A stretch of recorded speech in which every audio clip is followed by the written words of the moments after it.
L'oxygénothérapie à haut débit nasal, ou OHD, est une technique non invasive d'oxygénation, initialement développée en néonatologie et depuis 2008 chez l'adulte.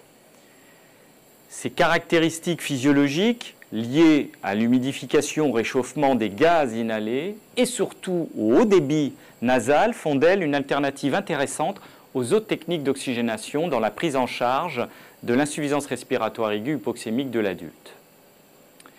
Dans cette vidéo, nous décrirons les éléments constituants et les caractéristiques techniques du système d'OHD qui permettent de mieux comprendre ses effets physiologiques et nous décrirons également ses principes d'utilisation. Sur un des flux vidéo, vous avez accès à une diapositive représentant schématiquement le dispositif d'OHD. Il est constitué d'un générateur de débit, d'où sort le mélange gazeux dirigé par le circuit vers la chambre d'humidification-réchauffement, puis le mélange gazeux est délivré au patient via des canules spécifiques. Différents dispositifs capables de délivrer du haut débit nasal sont actuellement disponibles sur le marché, incluant également des ventilateurs de réanimation. Quels sont les principes de fonctionnement et effets physiologiques de l'OHD? Ils reposent sur les trois éléments suivants.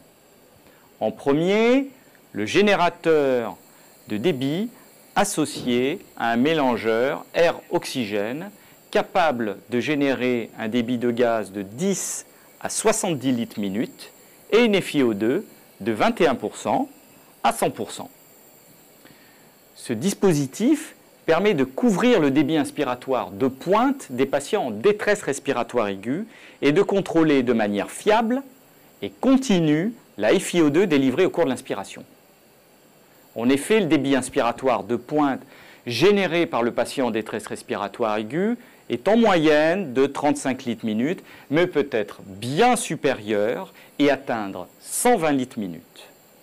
Ainsi, l'OHD est capable de répondre à la demande ventilatoire du patient en couvrant le débit inspiratoire de pointe et évite ainsi la dilution de l'oxygène délivré avec l'air ambiant, ce qui permet de délivrer une FiO2 proche de celle réglée et donc de manière contrôlée et fiable, ce d'autant que le débit sera réglé et supérieur à 30 litres minute.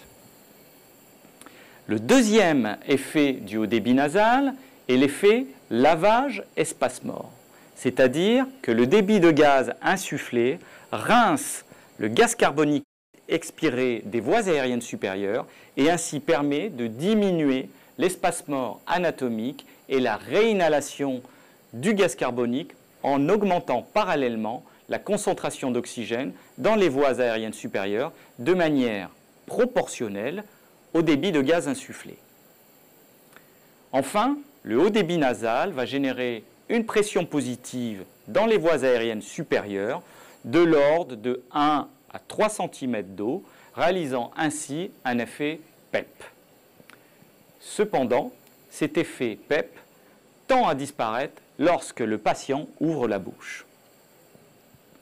Le deuxième élément constitutif est la chambre d'humidification et de réchauffement reliée à une poche d'irrigation d'eau stérile. La vapeur d'eau générée dans cette chambre permet de recréer des conditions hygrométriques dans le mélange gazeux inhalé semblables à celles des alvéoles pulmonaires, c'est-à-dire une humidité absolue de 44 mg par litre à la température de 37 degrés Celsius, correspondant à une humidité relative de 100%. Le troisième élément important du dispositif d'OHD est l'interface, constituée de larges canules nasales en silicone qui sont spécifiques au dispositif. Elles contribuent très probablement avec l'humidification, réchauffement des gaz inhalés au confort du patient.